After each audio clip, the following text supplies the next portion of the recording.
8주간 동안 성령님 안에서 말씀을 통해 기도하는 능력에 대해서 말씀을 드리겠습니다. 기도가 다 기도가 아니고요. 올바른 기도가 있습니다.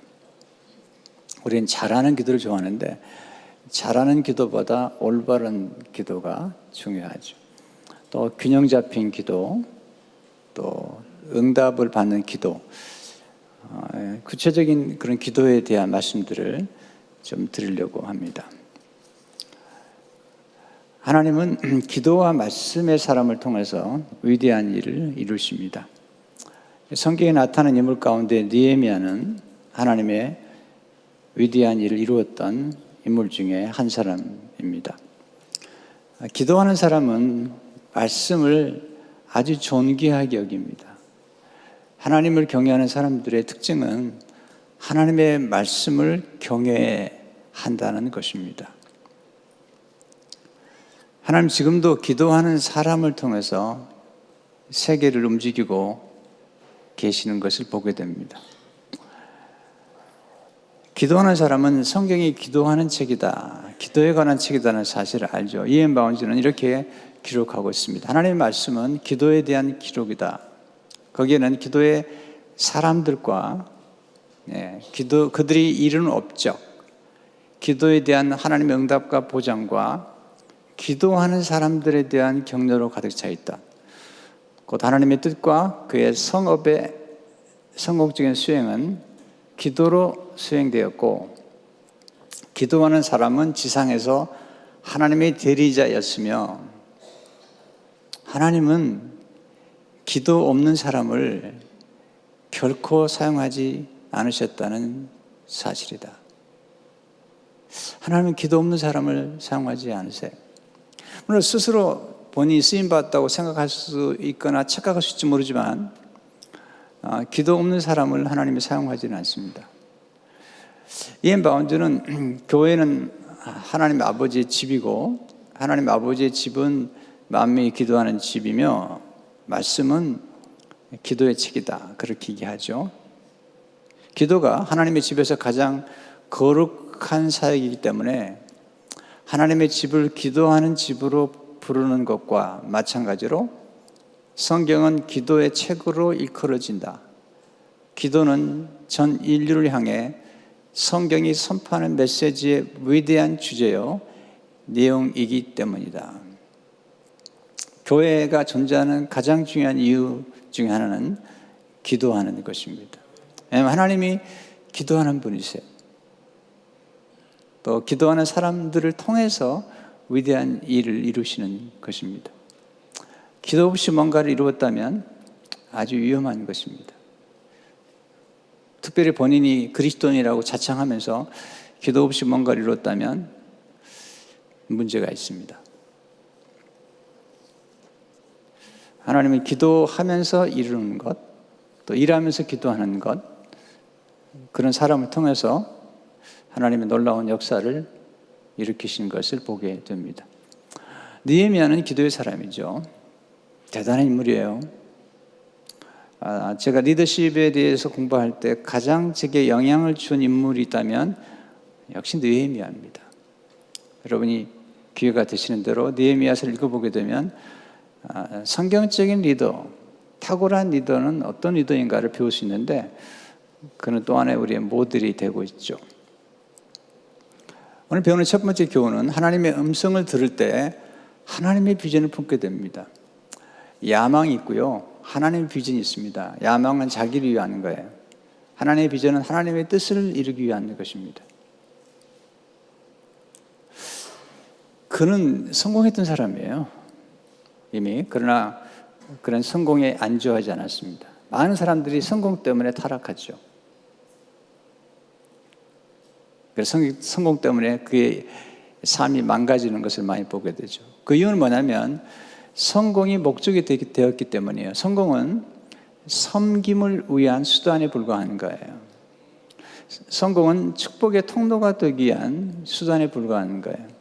근데 성공이 목적이 된 사람들은 그 성공을 이룬 다음에 엄청난 죄를 짓기 시작하죠. 그래서 하나님이 주신 축복을 가지고 죄를 짓는 사람들이 많아요. 하나님이 제일 싫어하시는 것 중에 하나가 하나님이 주신 축복을 가지고 선한 일이 아니라 죄를 짓는 데 사용하는 거예요. 느헤미야는 이렇게 기록됐죠. 1절에 보시면 하가라의 아들 느헤미야의 말이라.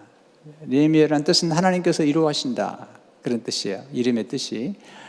아닥사스다 왕, 이 왕은 바사 왕인데 그가 왕위에 오른 지 제20년 기슬루월에, 이 기슬루월은 지금으로 말하면 11월 중순에서 12월 중순을 얘기해요.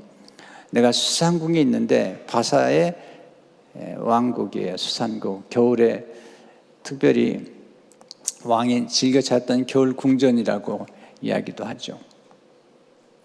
그는 대단한 출세를 했던 사람이에요. 11절에 보면 그때 내가 왕의 술 관원이 되었느니라. 그 당시에는 이 술이나 음식에다가 독을 타서 독살하는 사람들이 있었기 때문에 왕이 가장 신뢰하는 사람으로 술 관원을 맡기는 거야. 술 관원은 단지 술을 맛보는 사람이 아니라 그 당시에 장관, 시릴바버는 그 당시에 국무총리에 해당했을 것이다. 왕과 직접 독대하면서 왕과 함께 술을 나누는데 왕께 술을 건네기 전에 먼저 본인이 술을 마셔보고 독이 없는 걸 확인한 다음에 왕에게 전하는, 그리고 왕과 함께 정치를 논하고 또 인생을 논하고 또 왕이 가지고 있는 문제를 해결할 수 있는 그런 카운슬러, 그런 모사, 책사와 같은 역할을 했는 사람이 술 맡은 관원이었습니다. 그는 안락하고 화려한 수상궁에서 부족함이 없이 살았던 사람이지만 어느 날 하나님의 비전을 보게 됩니다. 하나님의 음성을 듣게 됩니다. 그게 2절의 말씀이에요. 내 형제들 가운데 하나인 하나니가 두 사람과 함께 유다에게서 내게 이르렀기로 내가 그 사로잡힘을 면하고 남아있는 유다와 예루살렘 사람들의 형편을 물은즉. 네. 그러니까 수상궁, 800마일 떨어진 수상궁에서 그런 자기 민족의 고통스러운 환경, 소식을 듣게 된 거죠. 유다와 예루살렘 형편, 예루살렘 성벽이 무너진 것을 듣게 된 것입니다. 이 듣는 게 중요하죠. 들으면 관심에서 시작이 되죠. 또 이런 관심은 물음에서 시작이 되죠. 우리가 무언가를 물어본다는 것은 사실 굉장히 조심스러운 거예요. 왜냐하면 물어보면 관심을 가졌다는 얘기고, 또 하나는 내 스스로가 책임을 지겠다는 어떤 의지가 포함되기 때문이죠. 하나님의 비전, 하나님의 꿈은 관심에서 시작이 되죠. 관심이란 어떤 것에 마음에 끌려 주의를 기울이는 거예요. 관심은 어떤 대상이나 어떤 장소나 또는 어떤 사람에 대해서 관심을 기울이기 시작하는 거죠. 또는 어떤 주제에 대해서 관심을 갖게 되죠. 그러면 호기심을 갖게 되고 그때 우리는 질문과 의문을 갖게 되죠. 의심이 아니라 의문을 갖게 되는 거죠. 느헤미야는 유다와 예루살렘 형편을 물었습니다. 근데 질문하면 듣게 됩니다. 인생의 질은 질문의 질이에요. 질문이 굉장히 중요합니다. 우리 인생을 만들어가는 것이 질문이고 하나님도 질문하시는 하나님이세요. 질문했어요. 그랬더니 대답이 왔어요. 3절에 그들이 내게 이르되 사로잡힘을 면하고 남아있는 자들이 그 지방 거기에서 큰 환난을 당하고 굉장히 어려움 중에 있어요. 능욕을 받으며, 능욕은 수치를 당하는 거예요. 예루살렘 성은 허물어지고 성문들은 불탔다 하는지라. 슬픈 소식이죠. 자, 본인이 살고 있는 수상궁과 제가 살고 있는 집이 얼마나 아름답고 부여롭고, 그런데 자기 동족의 소식은 슬픈 소식인 거죠. 요즘 우리 민족이 참 슬퍼요. 네. 꽤 많이 잘 살아요. 정말 잘 살아요. 경제적으로 얘기하면 세계 11위, 12위 들어가잖아요. 근데 요즘 들려오는 소식은 너무 슬픈 소식이에요. 네. 지금 82년에 미국에 와가지고 지금처럼 슬픈 소식을 품에 안고 기도한 적이 없어요. 심각할 정도예요. 네. 우리 기도 많이 해야 돼요. 이 소식을 듣고 기도하기 시작하죠. 4절에 보시면 내가 이 말을 듣고 앉아서 울고 수일 동안 슬퍼하며 하늘의 하나님 앞에 금식하며 기도하여. 그는 앉았어요. 그리고 수일 동안 슬퍼하며 하늘의 하나님 앞에 금식하며 기도하고 있습니다. 여기서 비전을 보게 되는 거죠. 비전은 지금보다 더 나은 환경을 의미해요. 그러니까 예루살렘 형편의 상황을 보지만 그 상황이 변화됐을 때 어떤 좋은 일이 일어날 것인가를 보는 거죠. 어떻게 비전을 보죠? 경청하면 보게 돼 있어요. 듣는 게 굉장히 중요해요. 경청하면 영의 눈이 열리죠. 경청하면 하나님의 눈으로 현실과 미래를 바라보게 되죠. 경청하면 하나님의 비전을 품게 되죠. 거기서 그는 거룩한 슬픔을 느꼈어요. 거룩한 분노를 경험하고 거룩한 불만족을 경험하는 거죠. 거룩한 불만족이 거룩한 비전을 잉태해요. 우리가 지금 삶의 모든 환경에 감사해야 되지만 어떤 하나님의 뜻을 이루는 일에 대해서는 거룩한 불만족이 필요해요. 그러니까 현재와 앞으로 전개될 아름다운 미래 간의 긴장을 느끼는 사람들이 지도자예요. 그런 사람들이 기도하는 거예요. 앤디 스탠리는 비전을 이렇게 설명하죠. 비전은 현재의 모습과 미래에 되어져야 할 모습 사이에 생기는 긴장감에 사로잡힌 사람의 영혼에 잉태된다. 앞으로 좀 더 나아질 수 있다는 관점에서 현재 상태에 대해 좌절이나 슬픔, 분노 등의 감정을 느낀다면 그런 사람은 누구나 비전의 소유자다. 비전은 현재에 만족하지 못한 사람 마음속에 생긴다. 여러분이 어떤 선교지에 가서 그 선교지 현황을 보면서 굶주린 아이들, 병든 아이들, 그리고 고아가 되어버린 아이들에 대한 부담감을 가졌다면 그게 거룩한 불만족이죠. 어떤 분은 장애우에 대해서, 어떤 분은 선교에 대해서,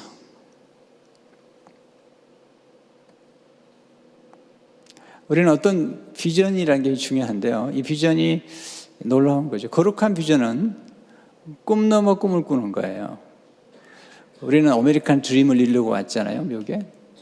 근데 요즘은 아메리칸 드림과 잘 안 돼요. 글로벌 드림을 성취하죠. 근데 우리가 정말 추구하는 것은 글로벌 드림도 아니잖아요. 킹덤 드림이잖아요. 하나님의 나라를 위해서 이루는 꿈들이죠. 근데 가치 있는 비전은 반드시 값을 지불해야 돼요. 800마일이나 떨어진 곳이에요.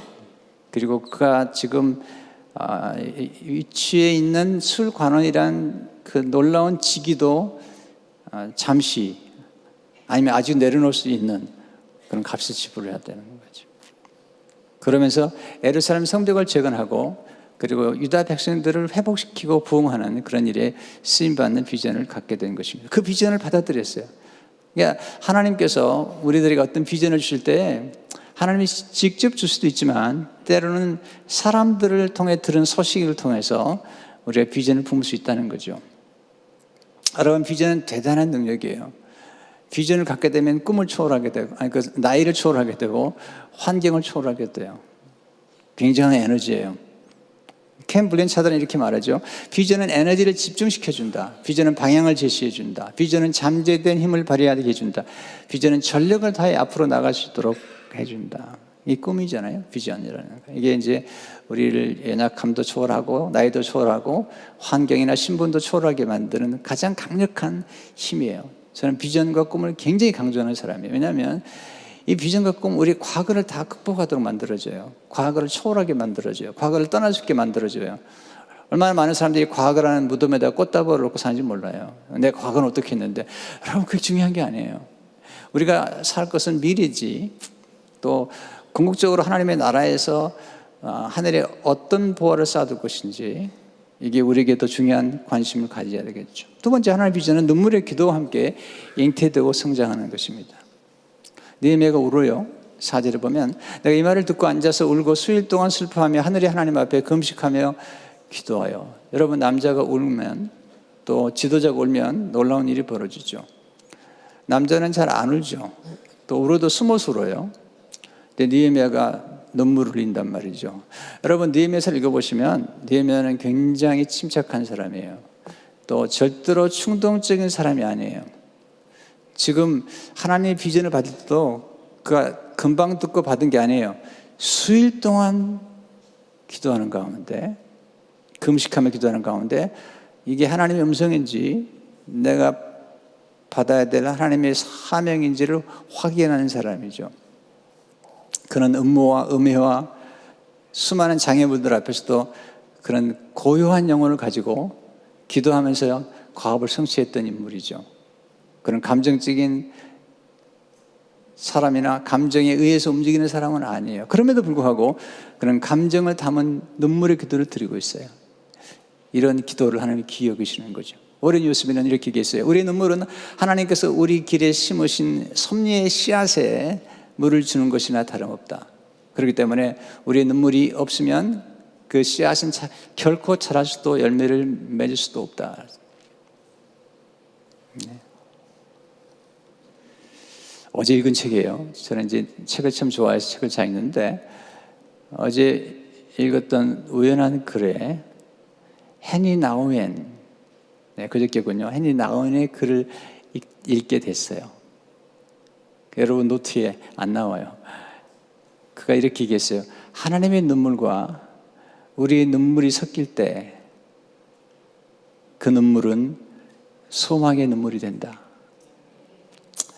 네, 하나님의 눈물과 우리의 눈물이 섞일 때 그 눈물은 소망의 눈물이 된다.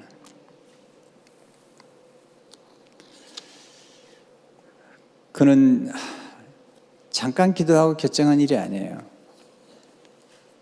그는 신중한 사람이에요.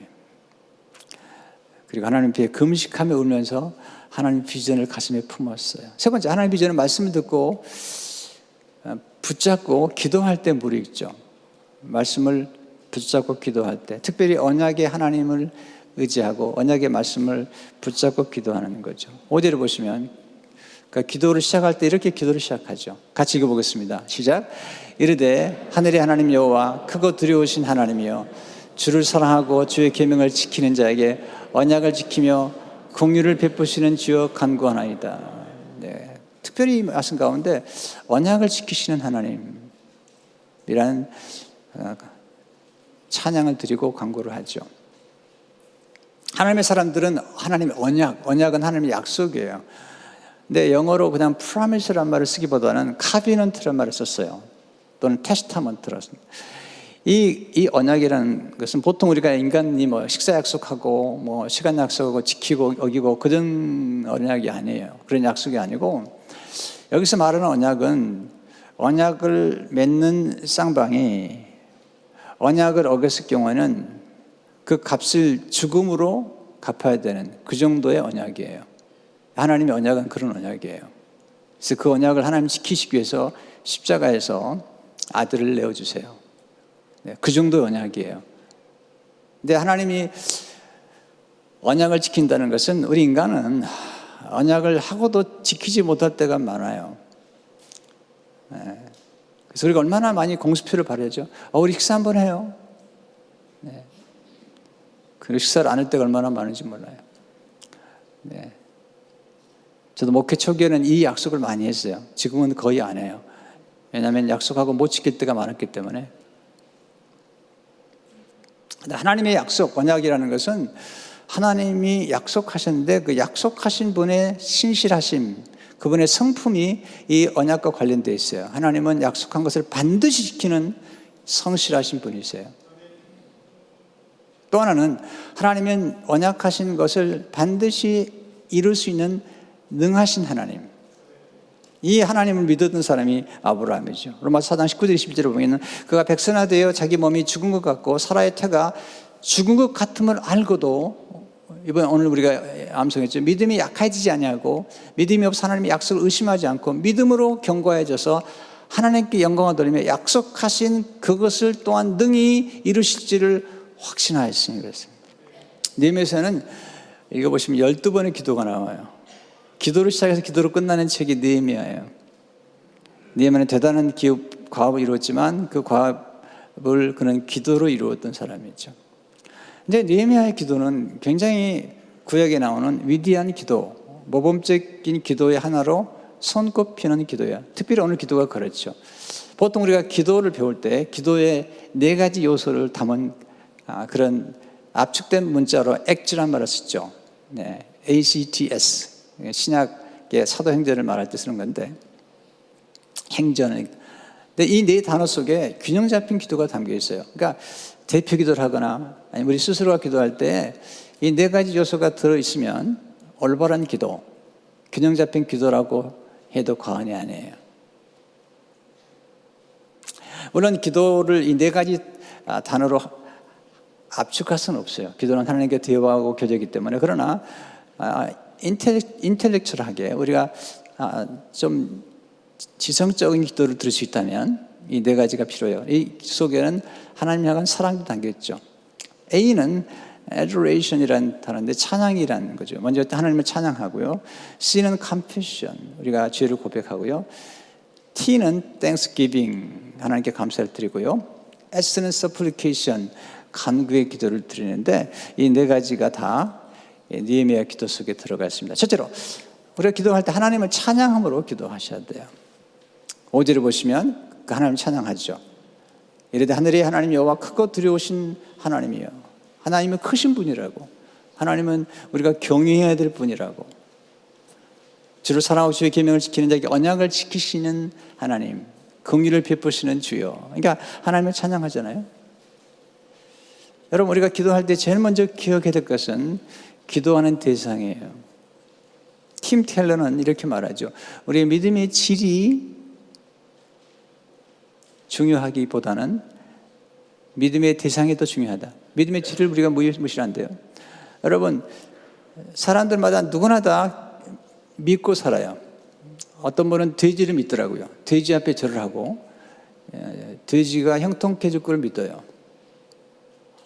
어떤 사람은 우상 앞에 절을 하죠. 말도 못하는. 근데 믿음이 되게 좋아요. 돼지한테 절을 할 때 진지해요. 그리고 믿음도 커요. 근데 대상이 잘못되어 있어요. 어떤 사람은 돈을 믿어요. 어떤 사람은 은행을 믿어요. 요즘 세상 어떤 은행은요, 돈을 못 내줘요. 은행을 믿어요? 믿어야죠.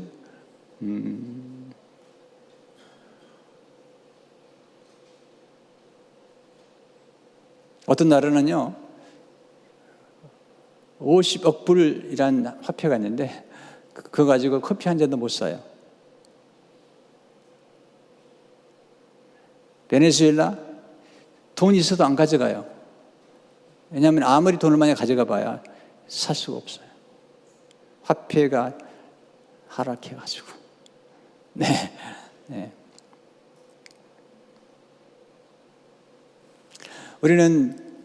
우리가 기도하는 대상, 우리가 신뢰하는 대상이 얼마나 탁월하시고 인격적이시고 능력이 많은 분인가를 알아야 돼요. 어떤 분은 건강을 믿어요. 우상이에요. 어떤 분은 권력을 믿어요. 그 권력 오래 가지 않아요. 우리는 먼저 하나님 앞에 나갈 때 우리의 기도를 들으시는 하나님이 누구신가? 네, 그분을 먼저 찬양하는 게 필요해요. 여러분, 찬양은 굉장히 중요합니다. 왜냐하면 하나님의 마음을 움직이는 힘이에요. 보통 우리가 사람을 만날 때도요, 어떤 분은 만나자마자 뭐 달래요, 그냥. 그리고 어떤 분은 뭐 한 번도 만난 적이 없는데 갑자기 20년 만에 나타나가지고, 네, 그냥 뭐 달래요. 그러면 이런 생각이 들죠. 뭘 맡겨놨나, 이분이. 여러분, 그건 인간관계의 기초예요. 사람을 누구를 만든지 간에 만나는 대상에 대한 감사와 그리고 그분에 대한 그분을 알고 그분을 인정하고 칭찬해 드리는 다음에 얘기를 해야죠. 그래야지 대화가 되는 거 아니겠어요? 그래서 마틴 루터가 이런 유명한 얘기를 했어요. 하나님께 잘 말하는 사람은 사람들에게도 잘 말한다는 거예요. 때로 가끔 어떤 분들이 와서 제게 뭔가를 얘기할 때 보면 참 세상을 너무 모르는구나. 또 아니, 인간관계를 정말 모르는구나. 그리고 현실을 정말 모르는구나. 아니, 이렇게 쉽게 한마디 해가지고 얻을 수 있다고 생각할까? 이런 생각을 하는 거예요. 여러분, 우리가 뭔가를 이루려면 수많은 우정을 가꾸고 또 그러면서 뭔가 이루어져 가는 거잖아요. 느헤미야가 아다스다 왕을 섬길 때 아다스다 왕이 느헤미야가 구하는 걸 주잖아요. 근데 그 옆에 왕후도 앉아 있습니다. 그러니까 느헤미야는 왕과 왕후 모두에게 관계를 잘 가졌다는 거죠. 왜요? 왕후가 노하면 노하는 거예요. 그러니까 우리가 이 성경은요, 우리가 인생을 살아가는 데 필요한 모든 지혜들이 다 담겨 있는 거예요. 누구를 만나지 간에 그 만나는 대상을 알아야 되겠죠. 그 대상의 필요도 알고, 대상의 욕구도 알고, 또 그 대상이 뭘 잘하는지 또 알아야지. 그래야지 소위 말하면 레포가 형성이 되는 거죠. 그리고 나서 뭔가를 구할 때 그냥 구하지 마시고 그분이 가진 걸 구하실 뿐만 아니라 그분이 가진 걸 줌으로써 그 얼마나 행복해질 수 있는지를 알도록 해줘야죠. 그게 구하는 거죠. 하나님 앞에 나갈 때 먼저 하나님을 찬양하십시오. 하나님의 이름과 하나님의 성품과 하나님의 능력과 하나님의 지혜와 하나님이 만드신 모든 창조의 원리들과 이런 것들을 찬양하십시오. 두 번째, 하나님께 죄를 고백하는 기도를 들으셔야 돼요. 굉장히 중요한 기도예요. 네, 6절 7절을 보시면 이제 종이 주의 종들인 이스라엘 자손을 위하여 주야로 기도하며 우리 이스라엘 자손이 주께 범죄한 죄들을 자복하오니 주는 귀를 기울이시며 눈을 여시사 종의 기도를 들으시옵소서. 나와 내 아버지의 집이 범죄하여 주를 향하여 크게 악을 행하여 주께서 주의 종 모세에게 명령하신 계명과 윤리와 규례를 지키지 아니하였나이다. 그는 회개하는데 그냥 회개가 아니라 하나님의 말씀을 따라 회개하는 거예요. 오늘 또 우리 대표 기도하신 장로님께서 이 회개 기도를 하시는데 참 좋은 기도예요. 그렇게 기도해야 돼요. 네, 회중 전체를 대표해서 회중 전체의 죄를 끌어안고 같이 기도하는 기도가 대표 기도예요. 근데 그냥 회개하는 게 아니라 하나님의 말씀을 따라 잘못됐다고 한 것들을 회개하는 거죠. 죄는 무서운 겁니다. 죄는 나라를 망가뜨리고 가정을 망가뜨리고 한 인간을 무너뜨리잖아요. 에덴 동산을 무너뜨려 버리잖아요. 우리는 죄를 경계하고 죄를 무서워할 줄 알아야 됩니다. 뭐 누구나 다 하는 건데 그렇지 않아요. 반드시 값을 지불해야 되는 거예요. 얼마나 죄가 무서우면 하나님이 아들을 예수 그리스도를 그렇게 비참하게 희생해서 우리 죄값을 치르셨겠어요. 근데 그 회개 기도를 드릴 때 그냥 드린 게 아니라 하나님의 약속에 근거해서 말씀에 근거해서 회개하고 말씀에 근거해서 하나님 도와주십시오. 8절 9절을 보시면 옛적에 주께서 주의 종 모세에게 명령하여 이르시되 하나님 말씀이에요. 만일 너희가 범죄하면 내가 너희를 여러 나라 가운데서 털을 것이요 만일 내게로 돌아와 내 계명을 지켜하면 너희 쫓긴 자가 하늘 끝에 있을지라도 거기서 중요한 건 내게로 돌아와. 이게 회개예요. 하나님께 돌아오는 거예요. 내 계명을 지켜하면 너희 쫓긴 자가 하늘 끝에 있을지라도 내가 거기서부터 그들을 모아 내 이름을 들고 택한 곳에 돌아오게 하리라 하신 말씀을 이제 청하건대 기억하옵소서. 하나님 remember what you promised us.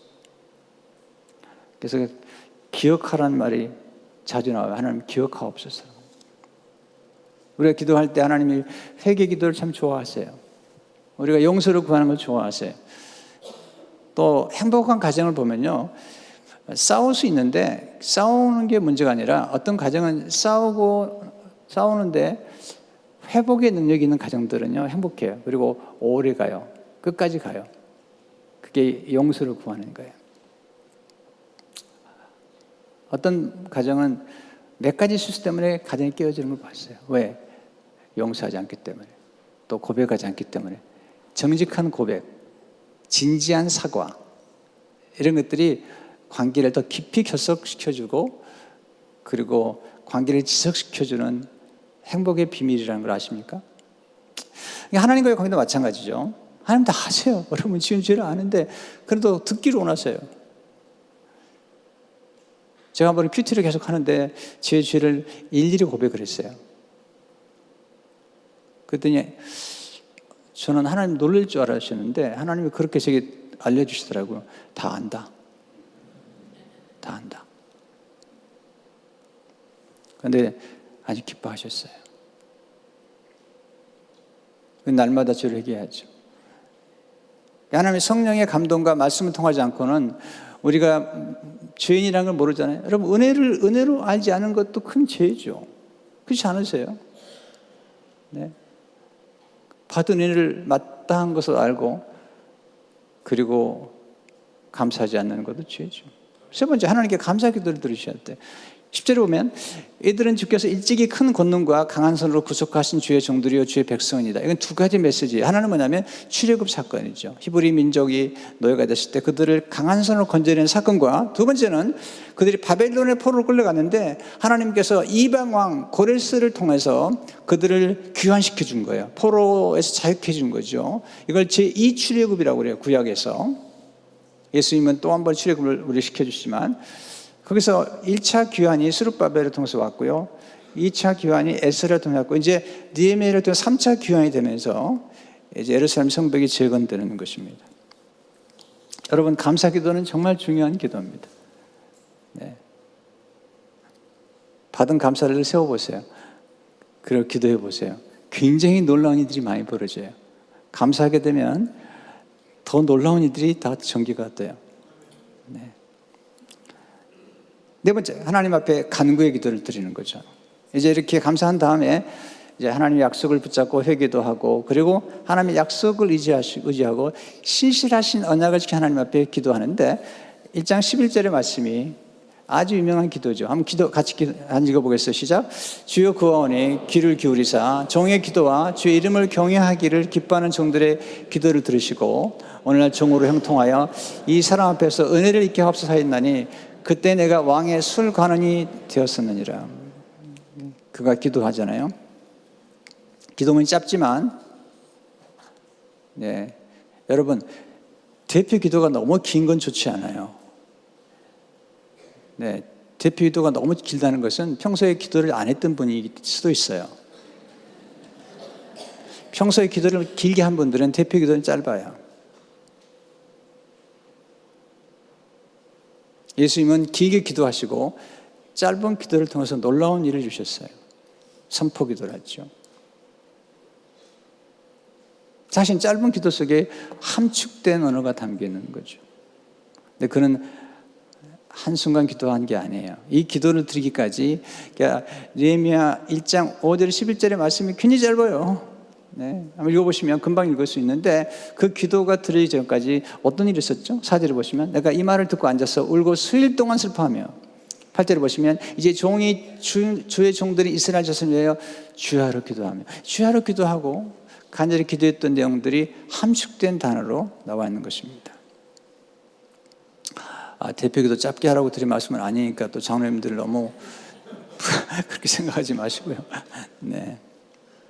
오늘 기도는 짧았습니다. 네. 네. 어떤 분은 막 30분 하는데 막 뒤에서 막 손을 너무 길다고 그러니까 손을 뿌리치시면서 막 그런 분도 계셨다고 하는 그런 전승이 있습니다. 제 교회 장로님들은 그렇게 기도하지 않으신 것 같아요. 네, 그는 기도하면서 하나님 주신 비전이 선명해집니다. 여러분, 지도자는 어떤 사람이 지도자인가? 과업이 주어지죠. 그 과업을 어떻게 이루는 것인가? 제가 늘 얘기하지만 이렇게 늘 저는 자주 반복해서 얘기했고요. 우리 장로님들이나 권사님들은 다 알아요. 탁월한 지도자는 지적 자원, 지식과 정보죠. 인적 자원, 인력이죠. 인맥, 물질적 자원, 그리고 영적 자원을 동원해서 하나님의 과업을 이루는 사람이에요. 이 네 가지가 균형을 이루어야 돼요. 어떤 것도 무시하면 안 돼요. 지식 굉장히 중요한 거죠. 하나님께서 에레미야 3장 15절에 내가 내 마음에 합한 목자를 주니 그가 지식과 명철로 너를 양육하리라. 목자는 지식과 명철로 양육하는 거예요. 여러분, 목회자가 지식이 필요해요. 학자여야 돼요. 왜? 지식과 명철로 양들을 양육하기 때문이죠. 사람? 얼마나 중요합니까? 지금 하나님께서 느헤미야에게 축복하실 때 사람을 통해서 비전도 주시고 사람을 통해서 역사하시잖아요. 또 물질적 자원, 여러분, 물질이 얼마나 중요한데요. 물질은 바꿀 수 있는 거잖아요. 사람을 살릴 수도 있고 기회를 부여할 수도 있고 선교할 때 영혼을 구원할 수도 있고, 얼마나 놀랍죠. 하나님의 집을 이렇게 아름답게 또 건축할 수도 있고요. 뭐 건물이 교회는 아니지만 중요하잖아요. 그릇이라는 게. 느헤미야는 지식이 정확해요. 여러분 집에 가셔서 느헤미야 2장 이렇게 들어가 보면요, 느헤미야가 제가 들었던 것을 확인하기 위해서 직접 돌아봐요. 요셉도 마찬가지예요. 국무총리가 된 다음에 애굽 전역을 돌아봐요. 탁월한 사람이죠. 지식과 정보에. 그 사람들 움직이고, 근데 제일 먼저 움직일 사람을 위해서 기도하는 거죠. 그건 아닥스다 왕이죠. 그런 두 가지를 기도해요. 첫째로 느헤미야는 형통을 위해 간구하죠. 11절 오늘날 종으로 형통하여. 따라서 해보세요. 하나님 형통하게 해주세요. 이 형통이 뭘까요? 그건 세상적인 출세가 아니에요. 그건 이미 출세한 사람이에요. 그게 아니에요. 성경적 형통이란 하나님의 과업을 성취하는 거예요. 성경적 형통이란 하나님 맡기신 사명을 완수하는 거예요. 여러분이 복을 받았으면 그 복으로 뭘 하시겠냐는 거예요. 저는 가끔 이렇게 계엄 예배를 드리거나 성도에서 기도할 때 물어봐요. 돈 벌기 원하냐고. 원한다고 그래요. 물어봐요. 그 다음 물어보는 게 더 중요한 물어보는데 돈 벌어서 뭐 할 거냐고. 여러분, 성공은 수단에 불과한 거죠. 섬김을 위한. 또 돈은요, 돌아야 돼요. 안 돌면 돌게 만들어버려요. 돈은 커런시, 유통하는 거예요. 하나님 앞에 쓰임받기 위한 수단에 불과한 것인지. 네. 두 번째, 느헤미야는 왕 앞에서 은혜를 입기를 원했죠. 11절에 이 사람 앞에서 은혜를 입게 하옵소서. 여러분, 사람을 소중히 여기셔야 돼요. 아닥스다 왕이 중요한 거예요. 왜냐하면 그 왕, 자기 보스의 마음을 움직이지 않으면 그는 술 맡은 관원장으로서 떠날 수도, 수상을 떠날 수도 없고, 또 성벽을 재건하는 데 필요한 조소와 나무들과 이런 모든 것들을 얻을 수가 없는 거죠. 기도하면 하나님의 사람의 마음을 움직여 주는 거죠. 기도를 왜 해야 되죠? 겸손한 사람 기도하는 거예요. 자기가 부족하다는 걸 아는 사람이. 또 자기만 가지고는 절대로 크고 위대한 일을 이룰 수 없다는 것을 아는 사람이에요. 여러분, 작은 거야 뭐 그냥 할 수 있죠. 그러나 정말 원대하고 위대한 꿈, 예루살렘 성벽을 재건하거나 회복하거나 또 선한 일을 하기 위해서 생각하는 큰 꿈은 혼자 이룰 수 있는 게 아니에요. 하나님의 도움이 필요한 거죠. 여러분, 기도를 어떤 분들은 많이 한다고 그러는데 도대체 기도를 많이 한다는 걸 이해를 잘 못 했다고 했어요. 어떤 분은 신문에 있더라고요. 어떤 분은 제가 하루에 8시간씩 기도하고 뭐 이런. 여러분, 그런 기록하기 위해서 기도하는 거 아니에요. 여러분, 기도할 때는 반드시 하나님의 지혜를 구해야 돼요. 지금 비전을 이루려면 그 비전을 이루기 위해서 어떤 지식과 정보가 필요하며 누구를 움직여야 되며 무엇이 필요하며 어떤 물질이 필요하며 어떤 문제가 예견되며 그 예견된 문제를 어떻게 해결할 것이며 어떤 장애물들을 만날 것이며 이 장애물들을 어떻게 극복할 것인지에 대한 지혜를 미리 얻어야죠. 느헤미야가 그렇게 기도하면서 하나님, 이 왕을 움직여주세요. 자, 끈질긴 기도를 통해서 하나님의 비전을 성취할 수 있어요. 시릴 바버는 이렇게 말해요. 기도는 지상에서 가장 큰 힘이라는 거죠. 가끔 나이 드신 어른들이 이제 목사님 뭐죠 이제 할 일도 없고요. 노. 여러분, 기도만큼 위대한 일이 없어요. 가장 소중한 일이 기도하는 일이에요. 가장 위대한 과업이 기도의 과업이에요. 하나님이 기도 없이 일하지 않으세요. 예수님도 기도하시고 성령님도 기도하시는데 여러분, 가장 위대한 일이에요. 네. 기도가 지상에서 가장 큰 힘이 되는 것은 가장 큰 힘을 가지신 하나님을 움직일 수 있기 때문이에요. 근데 하나님 역사하시는 기도 중에 가장 중요한 기도는 하나님의 약속을 붙잡는 거예요. 말씀을 붙잡고 기도하는 거예요. 요한복음 15장 7절에 보면 너희가 내 안에 거하고 내 말이 너희 안에 거하면 무엇인지 원하는 구하라 그리하면 이루리라. 하나님 말씀이 얼마나 중요한가를 거듭 기억해야 돼요. 이엔 바운드를 이렇게 말하죠. 하나님의 말씀은 기도의 지렛대가 놓이는 지점이며 기도는 말씀을 통하여 위대한 사역을 일으킨다. 말씀을 통하여 하나님은 그분 자신과 그분의 목적과 약속을 기도에 위탁하셨다. 그분의 말씀은 우리 기도의 토대요 영감이다. 우리가 성경 말씀 가운데 기도에 관한 이야기나 기도의 사람들의 이야기를 들을 때 우리는 기도하는 마음도 생기고 기도하기 시작하죠. 그는 수일 동안 기도했고 주야로 기도했습니다. 그리고 4개월을 기도한 다음에 응답이 이루어집니다. 2장 1절 보세요. 아닥스다 왕 제20년에 니산월에, 이 니산월은 3월과 4월 음이에요. 3월 중순과 4월 중순. 아까 기슬월은 11월과 12월, 11월 중순에서 12월 중순까지. 그러니까 4개월 동안 기도한 거죠. 기도하다가 뭐 했을까요? 계획을 세웠던 거예요. 왕이 물어보면 대답할 내용들을 그런 기도했던 것입니다.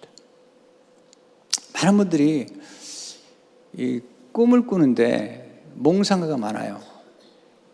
이 꿈을 이루기 위해서, 이 목표를 이루기 위해서 어떤 목표, 어떤 계획을 세우고 무엇이 필요하고 누가 도움을 줄 수 있는지에 대한 그런 거 없이 그냥 하는 거예요.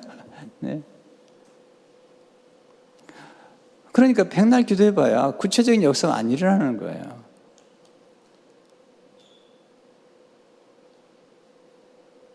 느헤미야는 탁월한 믿음을 가진 사람이지만 그런 탁월한 현실 감각을 가진 사람이에요. 그래서 저는 느헤미야를 되게 좋아해요. 가끔 우리는 믿음으로 하면 되죠. 그것처럼 무책임한 말이 없어요. 또 어떤 문제만 터지면 무조건 기도를 해요. 어떨 때는 기도 응답이 돼가지고 쉽게 풀릴지 모르지만 죄송하지만 그렇게 자기가 책임져야 되고 자기가 해결해야 되는 문제를 해결하지 않고 밤낮 기도만 한 사람들에게 하나님 말씀하세요. 나도 준비가 안 됐다.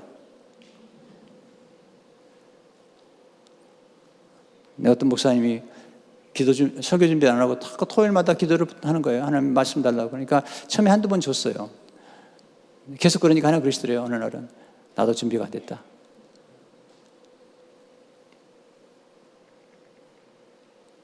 우리는 계속 기도해야 되죠. 그렇게 기도해서 4개월을 기도하는 동안에 드디어 왕이 묻죠. 내가 무엇을 원하느냐. 4절에 보면 왕이 이르시되 그러면 내가 무엇을 원하냐 하시기로 내가 곧 하늘의 하나님께 묵도하고. 저는 이 모습이 너무 좋은 거예요. 그는 왕 앞에 나가서 왕이 물어보는 말에 직접 대답하지 않고 잠시 묵도하고 하나님께 기도한 다음에 나타스다 왕보다 더 위대하신 왕, 네, 왕 중의 왕을 세우기도 하고 폐하시는 그분께 기도하면서 대답을 하죠. 근데 대답하는데 이 느헤미야가 정말 지혜로운 사람이에요. 왕께 구할 때도요. 왕의 마음을 흡족하게 지혜롭게 구하는 거죠. 어디로 보세요. 한번 같이 읽어보겠습니다. 시작. 왕에게 아뢰되 왕이 많이 좋게 여기시고 종이 왕의 목전에서 은혜를 얻어 싸우면 나를 유다 땅 나의 조상들의 묘실이 있는 성읍에 보내어 그 성을 건축하게 하옵소서. 무조건 구한 게 아니라 만일 왕이 좋게 생각하신다면 또 제가 왕의 목전에 은혜를 얻어 싸우면 네. 이게 이제 사람들과의 관계를 형성할 때 굉장히 중요한 거거든요. 그 옆에 왕후도 앉아있고. 근데, 어떻게 그럼 성읍을 완성할 건데, 무엇을 원하냐 물어보면, 믿음으로 할 거예요. 느헤미야는 그렇게 얘기하지 않았어요. 그렇게 무책임한 얘기를 하지 말라고요. 믿음을 그렇게 남용하지 말라고요. 믿음이란 단어를요.